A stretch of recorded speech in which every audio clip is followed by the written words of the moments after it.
Hello folks, welcome back to my channel.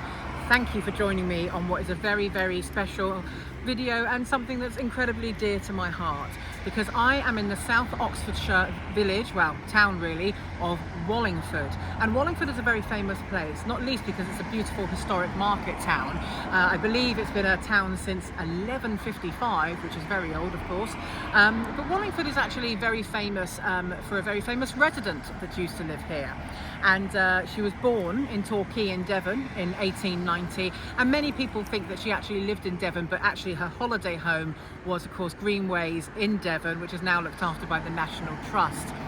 We are in Wallingford to see the home, to see the final resting place, and to celebrate the life of arguably the most famous novelist in the world, Dame Agatha Christie. So our first stop on our little Agatha Christie tour is her home.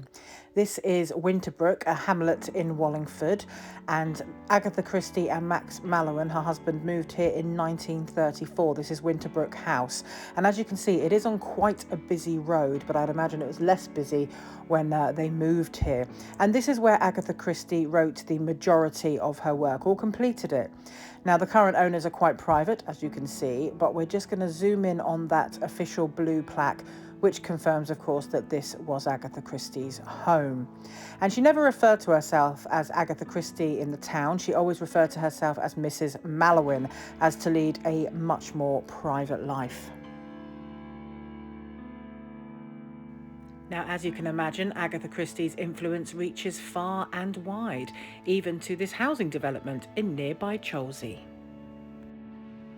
Now, you probably know that famously Agatha Christie disappeared in 1926 for 11 days. She was found in a hotel in Harrogate and went on, of course, to become an incredible writer, writing 66 detective novels, 15 short stories, and of course her most famous creations are the wonderful Miss Marple and Hercule Poirot, both of which have been played by a multitude of actors. My favourite Poirot was actually Peter Ustinov, and maybe you can drop me in the comments who your favourite Poirot was. And in 1938, she bought Greenway in Devon with the money she made from her books and the money she made from the sale of her childhood home. And she used it as a summer house up until her death. Now, I couldn't do this video without showing you this incredible view from this hill, which is basically a road between Chelsea and Didcot, and it is a 360-degree view of the Oxfordshire countryside. Absolutely glorious. Little bit of a murky day, so not as clear as we'd like it to be, but we are going to head down to the village of Chelsea, which is down here, and to Agatha Christie's final resting place. And here we are. This is the parish church of St Mary in Chelsea, and I don't know if you can hear that, but it's completely silent. What a brilliant resting place for arguably the world's greatest novelist. So what we're going to do now is pop through these gates, wander through the churchyard, and pay our respects to Agatha Christie.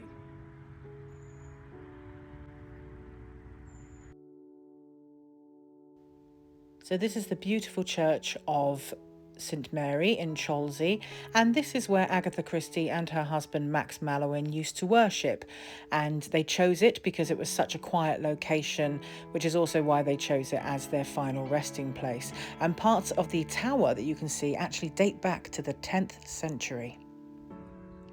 Honestly guys, it's just so beautiful here. Look at the little church entrance and this stunning tree. God, I don't know about you guys, but I go nuts for autumnal trees and the colours.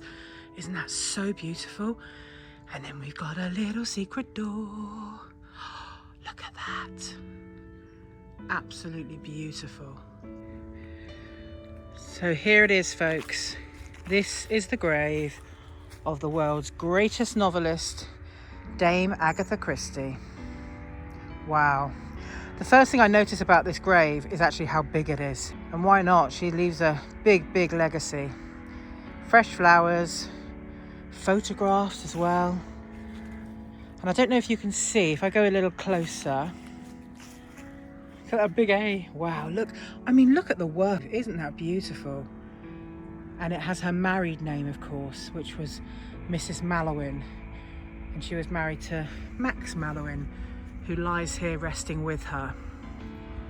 And at the bottom there, if I just move in, you can see these wonderful pictures and postcards and fresh flowers that have been left.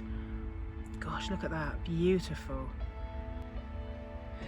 It actually looks like people are keeping this headstone very, very well looked after. You can see it says in memoriam, oh, can't say that, in memoriam, Agatha Mary Clarissa Mallowan, DBE.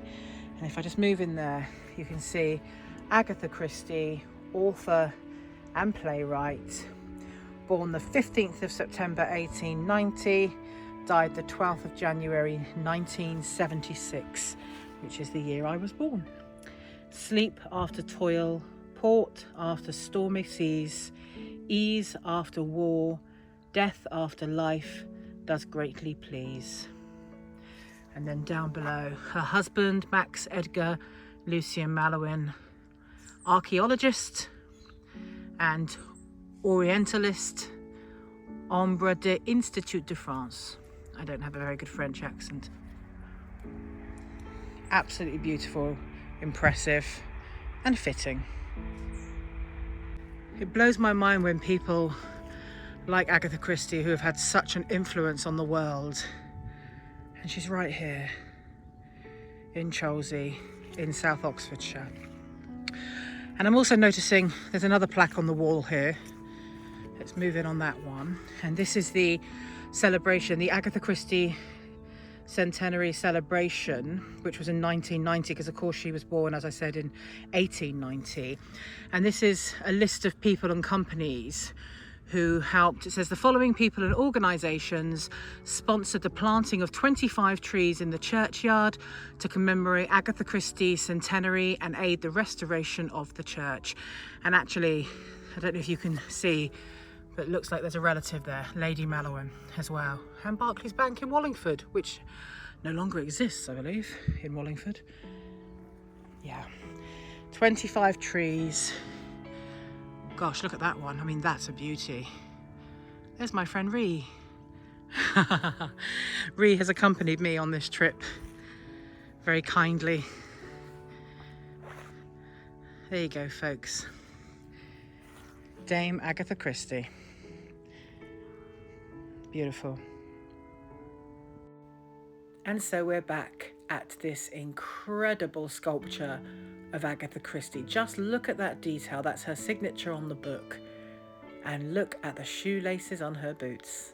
Just glorious. And this statue was unveiled in September 2023 and is by the artist Ben Twiston Davis. And I love the fact that she sat on a bench and anyone can join her. The detail of this is just incredible. And just behind you see that building. That is the Wallingford Museum, where you will find a permanent exhibition to Agatha Christie and her life and her works. But just check the times, because it does tend to sporadically open.